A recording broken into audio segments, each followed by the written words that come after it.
Hello बच्चों, कैसे हैं आप सब। आई होप आप सब अच्छे होंगे। आपकी स्टडीज़ बहुत ही ज़बरदस्त चल रही होगी। मेरा नाम है इंजमाम खान। स्वागत करता हूं आपका हमारे शानदार यूट्यूब प्लेटफॉर्म जिसका नाम है FMI करियर इंस्टीट्यूट। जैसा कि बच्चों आपको पता है कि आपके बोर्ड एग्जाम्स आने वाले हैं और आज हम बात करने वाले हैं ऑर्गेनाइजिंग चैप्टर की कुछ केस स्टडीज़ के बारे में। आज हम बेसिकली ऑर्गेनाइजिंग चैप्टर की कुछ केस स्टडीज़ के बारे में देखेंगे कि आखिर उसकी केस स्टडीज़ किस तरीके से आती है और किस तरीके से आप उन केस स्टडीज़ को सॉल्व करना है। Getting my point.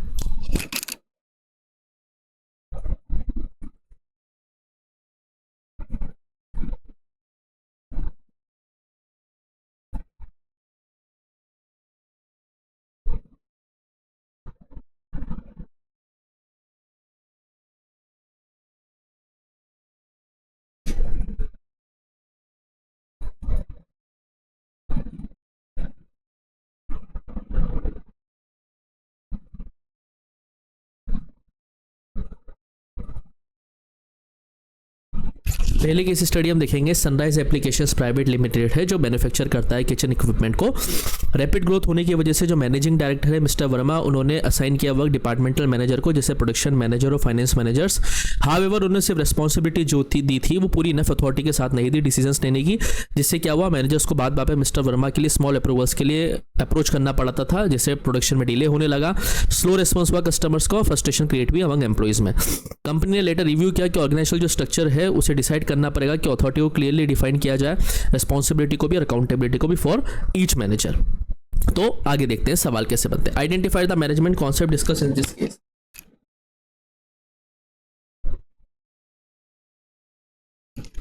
Identified the management concept कौन सा लिया गया है, दो एलिमेंट्स कौन से होते हैं उस कॉन्सेप्ट के और दो इंपॉर्टेंट बेनिफिट्स बताने हैं आपको उस ऑर्गेनाइजेशन के।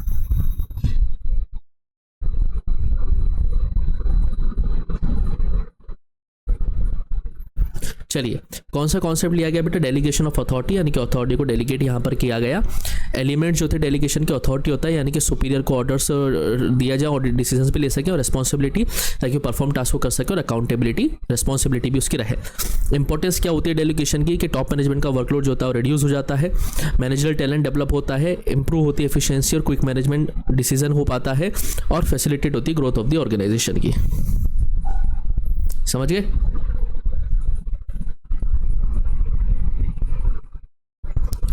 आगे देखिए, फ्रेश स्मार्ट रिटेल्स ऑपरेट करता है चेन ऑफ सुपरमार्केट पूरे इंडिया में।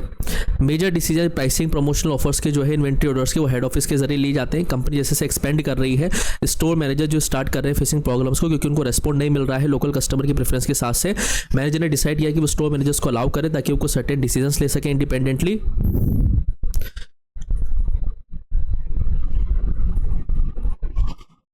और सिलेक्ट कर पाए लोकल प्रोडक्ट्स को, मैनेज कर पाए डिस्काउंट ड्यूरिंग फेस्टिवल्स, और ऑर्डर कर पाए stock based on regional demand.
Questions देखिए कौन सा कॉन्सेप्ट यहाँ पे हाईलाइट किया गया है, दो एडवांटेजेस बताएं उस कॉन्सेप्ट के और इस कॉन्सेप्ट को डेलीगेशन से कैसे अलग किया जा सकता है। तो यहाँ पे डिसेंट्रलाइजेशन किया गया ताकि ये डिसीजन मेकिंग अथॉरिटी को डेलीगेट किया गया। एडवांटेजेस ये हैं कि मैनेजरल टैलेंट डेवलप हो सकता है लोअर लेवल पर, क्विक डिसीजन मेकिंग हो सकती है, रिड्यूस होता है बर्डन टॉप मैनेजमेंट का और बेटर कंट्रोल होता है सुपरविजन का।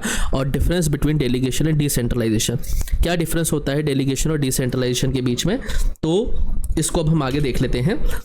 डेलीगेशन में टोटल अथॉरिटी जो होती है वो सुपीरियर से सबऑर्डिनेट में जाती है। डिसेंट्रलाइजेशन में सिस्टमेटिक डिस्पर्सल होती है अथॉरिटी की डिफरेंट लेवल्स में। इसमें बेसिक मैनेजमेंट फिलोसफी होती है। डिसेंट्रलाइजेशन में मैनेजमेंट फिलोसफी होती है, पॉलिसी, ये बिना डिसेंट्रलाइजेशन के भी एग्जिस्ट हो सकती है, लेकिन डिसेंट्रलाइजेशन में डेलीगेशन बहुत ज़रूरी होता है। ग्लोबल फैशन हाउस एक गारमेंट मैन्युफैक्चरिंग कंपनी है। अपनी इंक्रीजिंग ऑपरेशंस की वजह से मैनेजमेंट डिवाइड किया कि वो ऑर्गेनाइजेशन को डिफरेंट डिपार्टमेंट डिवाइड कर देगा, जैसे प्रोडक्शन, मार्केटिंग, फाइनेंस और ह्यूमन रिसोर्सेज। हर डिपार्टमेंट का एक हेड होगा जो स्पेशलिस्ट मैनेजर होगा, जो रेस्पॉन्सिबल होगा पर्टिकुलर फंक्शन के लिए, जिससे ऑर्गेनाइजेशन की कोऑर्डिनेशन और एफिशिएंसी इंप्रूव होगी।